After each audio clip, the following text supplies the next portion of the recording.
যারা ওজনের ভয়ে ১ গিলাস চিনির শরবত খেতে খুব ভয় পাচ্ছেন, তাদের জন্য আমার আজকের এই রেসিপি। খুবই অল্প উপকরণ দিয়ে তৈরি আমার এই দইয়ের শরবতটা। শরবত তৈরি করতে কি, কি লাগছে চলেন দেখে নিই। এখানে টক দই নিয়ে নিচ্ছি ৫০০ গ্রাম। লবণ দিচ্ছি ১/২ চা চামচ। ভাজা জিরার পাউডার দিচ্ছি ১/৪ চা চামচ। বিট লবণ দিচ্ছি ১/৪ চা চামচ। ৩ টা গোলমরিচ একটু গুঁড়ো করে দিয়ে দিচ্ছি। সঙ্গে দিচ্ছি ২৫০ এমএল স্প্রাইট থেকে তার অর্ধেকটা। এবার এই সবকিছু খুব ভালোভাবে একটু ফেটে নিচ্ছি। আমি একটা হ্যান্ড হুইক্সের সাহায্যে ফেটে নিচ্ছি।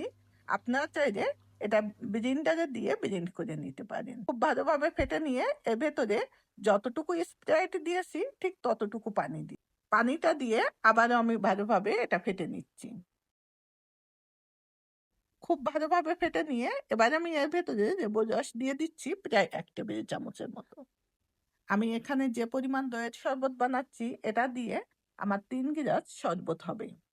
এখন চিনি দিয়ে দিচ্ছি ১ চামচ। এই দইয়ের শরবতটা তৈরি করতে আমি মাত্র ১ চামচ চিনি ব্যবহার করছি।